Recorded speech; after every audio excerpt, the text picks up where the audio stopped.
Hola a todos, muy buenas tardes tengan todos ustedes. Mi nombre es Javier Palacios, soy profesor de tiempo completo de la Facultad de Derecho de la Universidad Autónoma de Baja California, Campus Tijuana. Y el día de hoy quiero hablarles al respecto de un tema que estoy trayendo y que además me llena de mucho orgullo porque además es un tema que vengo construyendo desde hace aproximadamente 3 años y el cual consiste en realizar un análisis con respecto a los medios alternativos de solución de conflictos, en especial precisamente de la mediación.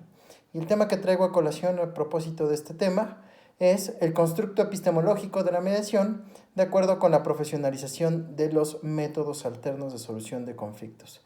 Para empezar esta charla quisiera primero que todo decirles que vamos a entender a la mediación no solamente como un objeto plano, como un proceso heterocompositivo, el cual sirve precisamente para finalizar conflictos, sino que la mediación en realidad tiene muchos vértices por los cuales puede ser visto.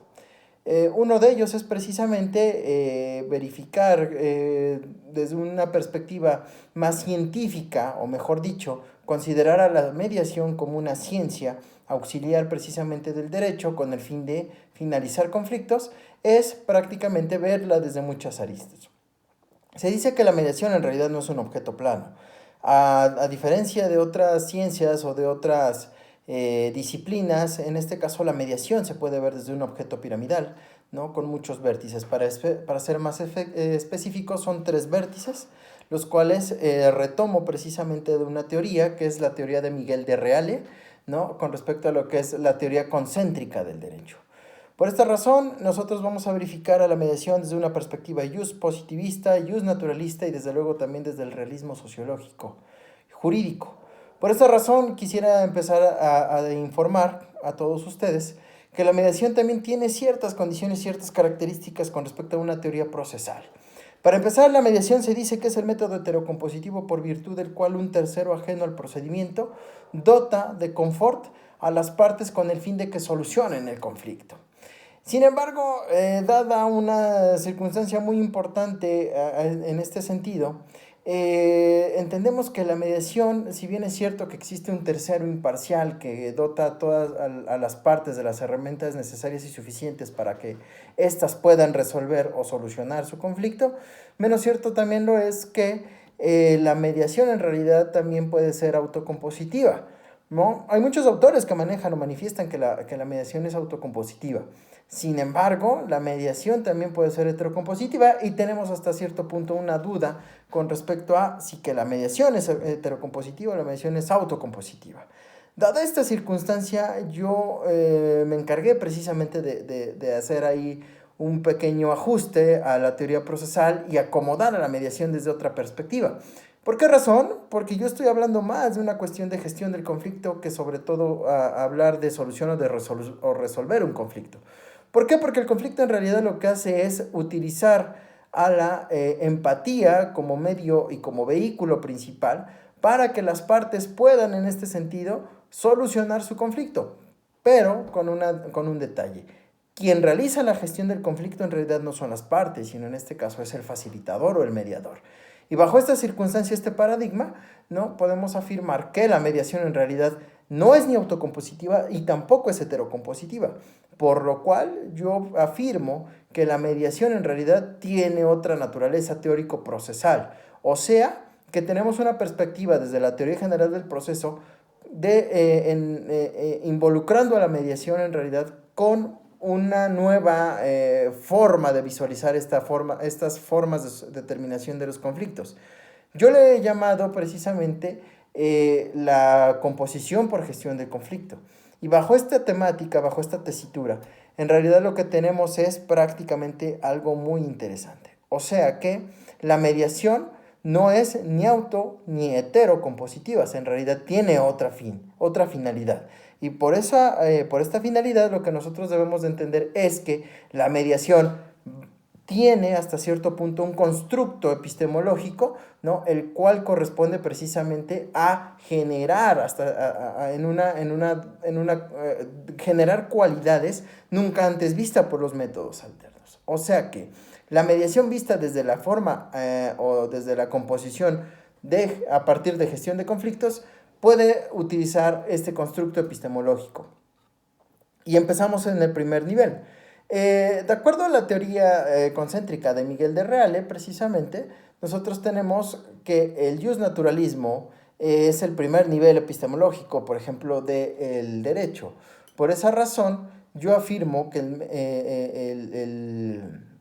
el primer nivel epistemológico de la mediación en realidad es una cuestión más valorativa. Sin embargo, esta cuestión valorativa no depende ni siquiera de un valor pecuniario, un valor económico, un valor político, un valor de ninguna naturaleza que no sea un valor, valga la redundancia, axiológico.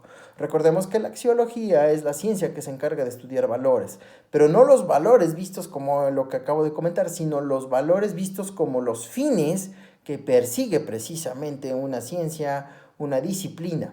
Para este caso, o para el caso primero del derecho, se dice que el fin que persigue el derecho es precisamente la justicia. Sin embargo, para la mediación, el fin que persigue es la paz o la cultura de la paz. Ahora bien, dada esta circunstancia de que se puede perseguir la paz, nosotros podemos entender que la mediación tiene forzosamente que perseguir este fin. ¿Por qué razón? Porque si persigue otro fin ajeno a la paz, en realidad la mediación lo que está haciendo o se está haciendo es otra cosa menos mediación, ¿no? Considero que obviamente todos los métodos alternos seguirán estas circunstancias. Sin embargo, la mediación, por ser el método alterno por excelencia que tenemos tanto en nuestra legislación como en la vida cotidiana, pues bueno, yo creo que esta paz se puede traducir en algo muy importante, que es la satisfacción de las partes. ¿Por qué razón lo digo? Porque recordemos que una de las virtudes que tiene esta mediación es precisamente que a partir de la gestión del conflicto, nosotros podemos entender que las partes pueden tener satisfacción misma al fin y al cabo cuando empiecen a suscribir el acuerdo reparatorio. Por esta razón siempre he dicho y he sostenido que la mediación en realidad lo único que debe de perseguir como fin absoluto y como fin máximo es precisamente a la paz. Hay muchos autores que incluso ya hablan de intangibles, sin embargo yo creo que eso sería tema de otra charla.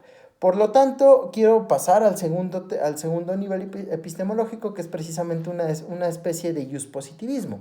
Y este positivismo prácticamente yo lo categorizo en una situación que yo he llamado la normalización de la mediación. La normalización de la mediación no es otra cosa sino aquella condición que tiene la mediación, o mejor dicho, es una dualidad que debe de tener la mediación. O sea que la normalización de la mediación viene precisamente de una legislación. O sea que la mediación forzosamente debe de cumplir una dualidad. O sea que primero debe de ser reconocida como un derecho humano, o mejor dicho, el derecho humano al acceso de la justicia debe ser reconocido por una legislación, pero además de ello debe de ser también institucionalizado dentro de una ley.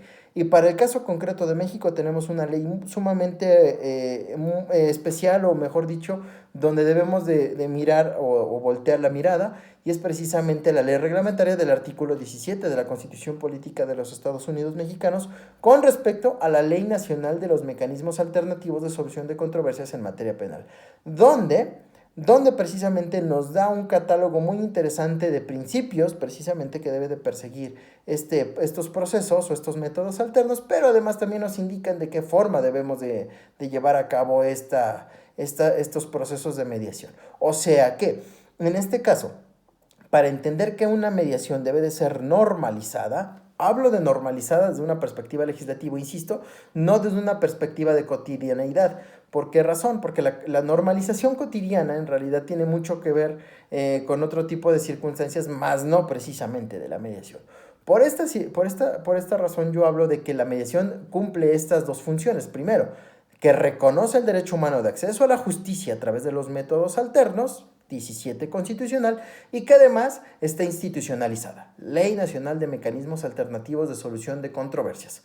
Por esta razón tenemos ya los dos primeros niveles epistemológicos, los cuales pues generan hasta cierto punto, un impacto sumamente trascendente precisamente para el estudio de los métodos alternos y sobre todo para entender que los métodos alternos sí tienen función, sí tienen viabilidad y sobre todo son muy eficaces. Ahora, hablando precisamente de estas dos palabras, viabilidad y eficacia, tenemos nuestro tercer aspecto.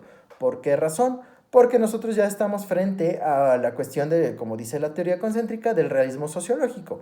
Y este realismo sociológico en realidad lo que trata de generar es una situación muy interesante con respecto a una simbiosis también muy particular y muy peculiar que aparece en nuestros dos primeros niveles. O sea que si la mediación persigue paz o cultura de paz como fin máximo, y además está normalizada, o sea que reconoce el derecho humano de acceso a la justicia y que además está institucionalizada en la legislación, en realidad aquí lo que vamos a verificar es qué tan efectiva, ojo con lo que estoy diciendo, qué tan efectiva es la mediación con respecto a los conflictos que están suscitándose. O sea que la parte fáctica u ontológica de la mediación en realidad versa con respecto al conflicto. O sea, la parte sociológica de la mediación es en realidad el conflicto y además el conflicto es sumamente necesario porque sin el conflicto no sería posible la mediación, no serían posibles los métodos alternos.